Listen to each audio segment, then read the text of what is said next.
क्या आपका बच्चा पढ़ने नहीं बैठता है? जब भी आप पढ़ने के लिए बुलाते हैं, पेट में दर्द होने लगता है, भूख लग जाती है, नींद आने लगती है, खेलने के लिए भाग जाता है, कहना ही नहीं मानता है।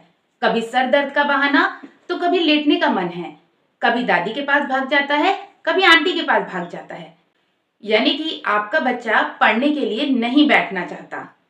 हेलो पेरेंट्स, मेरा नाम है मधु और आज की वीडियो में हम डिस्कस करेंगे कि हम अपने छोटे बच्चों को पढ़ने के लिए कैसे बैठाएं, उनमें ये हैबिट कैसे डेवलप करें। तो चलिए शुरू करते हैं। सबसे पहले आपको बच्चे के पढ़ने का एक निश्चित समय डिसाइड करना होगा। आपको एक फिक्स टाइम में ही बच्चे को पढ़ने के लिए बैठाना होगा। जैसे कि अगर आप शाम को 4 बजे बैठा रहे हैं तो कोशिश करिए कि बच्चा 4 बजे 4:15 तक पढ़ने बैठ जाए और डेली वो इसी समय पे बैठे। अगर आपको कोई ज़रूरी काम है, इमरजेंसी वर्क है, घर में गेस्ट आ गए हैं तो बात और है, लेकिन अगर आप घर पर फ्री हैं तो आप कोशिश करिए कि बच्चे को टाइमली पढ़ने के लिए बैठाएं। नेक्स्ट है रेगुलरिटी। आपको पढ़ने के लिए बच्चे को रोज बैठाना है। ये नहीं कि आज आपने पढ़ाया और 2 दिन का गैप दे दिया, परसों आपने पढ़ाया फिर 1 दिन का गैप दे दिया। ऐसा बिल्कुल नहीं करना है। आपको बच्चे को डेली यानी रेगुलरिटी के साथ डेली पढ़ने के लिए बैठाना है। नेक्स्ट है कि आपको अपने बच्चे को अपना टाइम देना है। Give your valuable time. आप जब भी बच्चों को पढ़ने के लिए बैठाएं, याद रखें कि ये बच्चे छोटे होते हैं, इन्हें आपका टाइम चाहिए। जब ये बच्चे पढ़ते हैं तो इन्हें ऐसा ना फील कराएं कि ये पढ़ रहे हैं, आप पढ़ा रहे हैं। आप इनके साथ साथ पढ़िए। अगर आप बच्चे को काउंटिंग सिखा रहे हैं, बच्चा काउंटिंग बोल रहा है तो बच्चे के साथ आप भी बोलिए, या आप टर्न डिसाइड कर लीजिए कि एक बार आप बोलेंगे, एक बार हम बोलेंगे। इस तरह से बच्चे ऐसा महसूस नहीं करेंगे कि वो अकेले पढ़ रहे हैं। उन्हें लगेगा कि मेरे मम्मी या पापा या जो भी उनको पढ़ाने के लिए बैठे हैं वो उनके साथ पढ़ रहे हैं।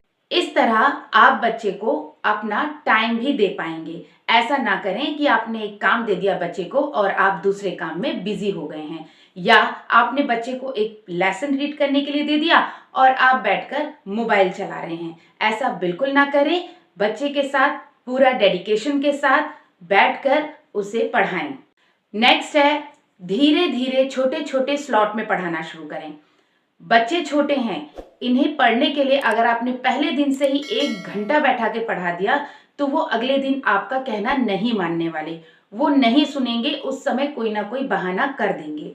आप छोटे छोटे स्टेप से शुरुआत करें।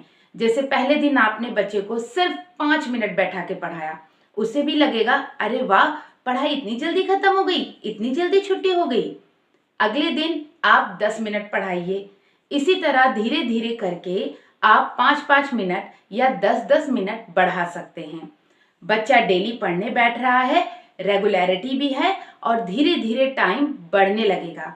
इस तरह बच्चे में पढ़ने के लिए बैठने की हैबिट डेवलप हो जाएगी। थोड़ा समय लगेगा, लेकिन आदत डालने में थोड़ा समय लगता है। सबसे इम्पोर्टेंट और लास्ट पॉइंट, बच्चे के पढ़ने का एक फिक्स प्लेस बनाएं। बच्चे को कहीं भी बैठा के पढ़ाना ना शुरू कर दें। जैसे आज आप ड्राइंग रूम में पढ़ा रहे हैं, कल आप छत पे बैठा के पढ़ा रहे हैं, आज आप बेडरूम में पढ़ा रहे हैं। आप हर वक्त बच्चे की जगह ना बदलें। अगर हो सके कोशिश करें कि बच्चे के पढ़ने लिखने का एक निश्चित स्थान बना दें। अगर आप बेड पे पढ़ा रहे हैं तो बेड पर ही पढ़ाएं, और हो सके तो उसका सिटिंग पोस्चर, बच्चा जब भी बैठ के पढ़े उसका बैठने का पोस्चर सही हो, इस चीज का आप ध्यान रखें। सो पेरेंट्स, ये थे कुछ टिप्स एंड ट्रिक्स जिसके द्वारा आप अपने छोटे बच्चों को, जो कि 2 से 3 साल के हो सकते हैं, जिन्हें आपने अभी अभी पढ़ाना शुरू किया है, जो नर्सरी, एलकेजी, यूकेजी में पढ़ रहे हैं, इन बच्चों को पढ़ाना शुरू कर सकते हैं। अगर आपने अभी से इनमें बैठ के पढ़ने की आदत डलवा दी तो इन फ्यूचर आपको कोई भी प्रॉब्लम नहीं आएगी, लेकिन शुरुआत में आपको बच्चों का पूरा साथ देना होगा। Thank you everyone and happy parenting.